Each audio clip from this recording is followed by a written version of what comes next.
Razabani IFL TV, proudly sponsored by Everlast. After a long night of boxing, Matt, it feels weird, doesn't it? You know, like like when we weren't getting any boxing and we were complaining, and then you come to your event, it's like 6-7 hours of broadcast, 6-7 hours of talking for yourself. I don't ever want to complain again.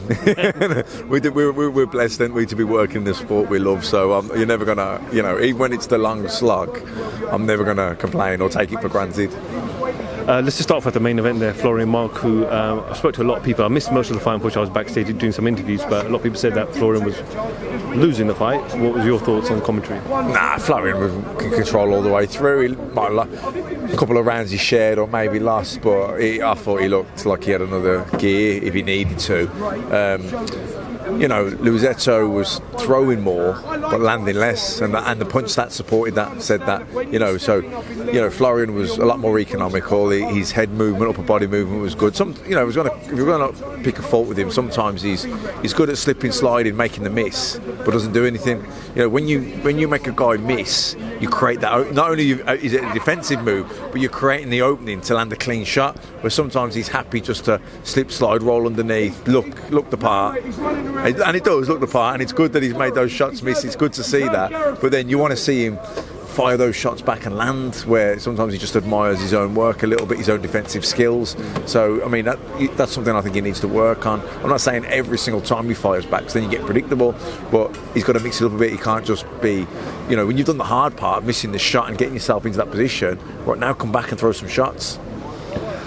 Richard Riakporhe, I know he's had a little bit of time away from the sport for whatever issues, but he looked like he meant business tonight, and I was with the team yesterday and said, listen, we want to stop this guy, we want to make a statement.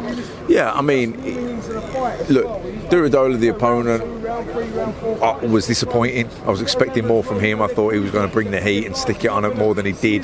That said, maybe he felt the power early doors, because he did get nailed with a hard shot, and I think that might be the reason. Riakporhe, though, yeah, absolutely boxed brilliantly. His jab was good. He looked composed. He looked patient. He picked his moments when to go. And then when he did land the shots, they did hurt him. He really went through the gears and finished the job. And the right hooks around the back were good. The left hook that caused the knockdown, that came from all the jabs that were ramrod jabs that were hurting, busting him up. Then you see at the start of the round, he just leaned in as if he was going to jab, kind of feinted, and then just turned into a left hook at the last minute.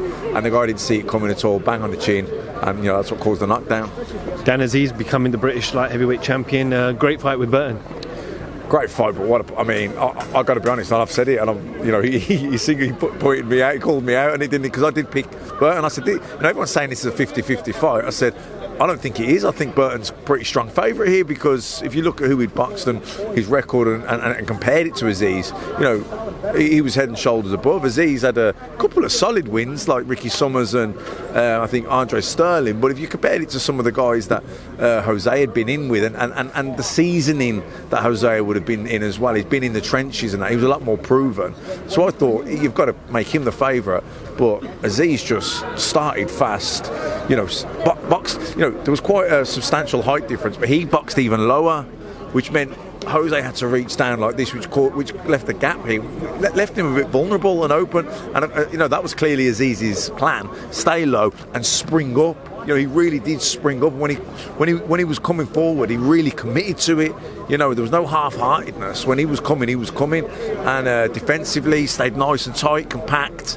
And Jose just couldn't get into the fight, because Azeez didn't let him into it. He bossed it as soon as the first bell. When it came out quick, bang, jab to the body, backhands to the body, right hands to the body, and he just, then switched it upstairs, changed his attacks up. It was a brilliant performance. He really, like I say, from where he'd been fighting, even though he was undefeated and he had a nice momentum in his career, I thought this was a sizable step up, but he did not step up performance-wise. He delivered, credit to him, fair play, a great performance. Everyone's talking about Adam Azim, lightweight. He wants to be a champion in 3 years, he's saying. Impressed with what you saw today?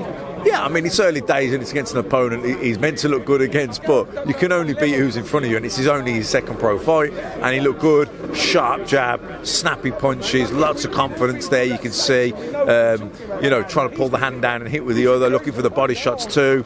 And of course we've seen a nice backflip as well. It's good to see that bit of confidence in a young kid. The Gypsy King was in attendance tonight. Obviously, we know him and his affiliation with Hosea Burton.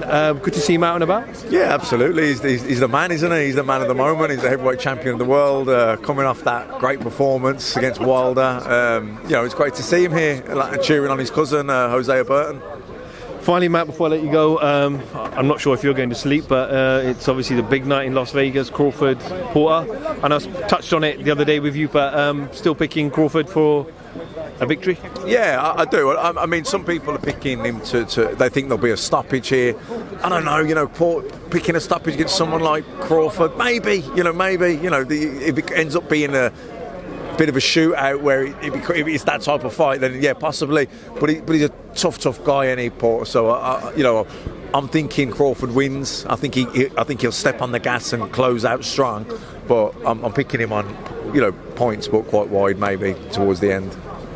All right, Matt, thank you so much for your time, my man. At least you know I can't pester you on WhatsApp anymore and say, Matt, can I get 10 minutes today?